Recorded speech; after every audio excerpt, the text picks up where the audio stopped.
County start date April 16th, I believe, 5:23 p.m. We just finished our Board of Supervisors meeting. Anytime you have like a 10-hour supervisor meeting, you get a little silly, a little tired, but a little cranky at the end. So just want to go over a couple highlights because we're trying to do these updates for folks. First of all, don't mind that there's some bananas behind me in my office. I don't know which of the staff members brought them in. But back to business at hand. In the afternoon, we just finished making some final changes and voting and approving a tree ordinance and an oak woodlands ordinance. If you want to take a look at that, contact our office or go to Permit Sonoma. We also looked at earlier in the day the reporting structure, which is seems like a big deal, small deal, however you look at it. But the Board of Supervisors, 5 of us, we have legislative, executive, and quasi-judicial authority over all things in the county. We gave direction for our county administrator to become a county chief executive officer. That means she will have direct reporting authority for our 20 plus department heads. That's to create really focus and continuance of operations and clear guidance and accountability.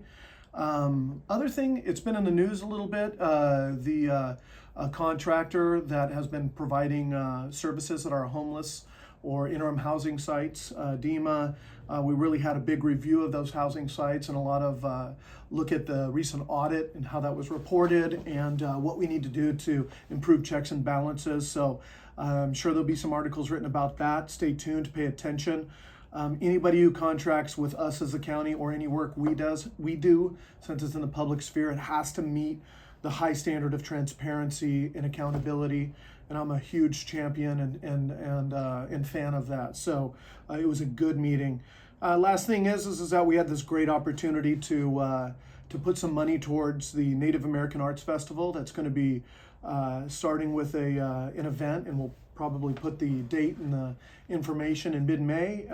That's going to be in Windsor, put on by the Progressive Tribal Alliance, and a great group that's going to do an arts festival there on the town green. So we're super excited to support that group. Final thing, a recovery and resiliency framework. We reviewed the fact that since the 2017 fire, 6.5 years, and a week, I think, nobody's counting, as one of my colleagues said, is that we have completed about 90% of the measures that we wanted to do to make ourselves more resilient and improve our community preparedness and our emergency management here in the county. And one big thing that I leaned in on was for us to start doing, to not get complacent, to start doing community workshops, tabletop exercises focused on earthquake preparedness and fire and everything else. I think we've done a great job of moving on from those dark days when we were on our heels, and we're on our toes now. But I think the danger is complacency. We've had a couple of really good rain years. And so especially with respect to fire and earthquake and all these other things where basically a small disaster turns into a big disaster real quickly, we want to be linked in with our community partners, getting things done. Thank you for caring about your community. Signing off.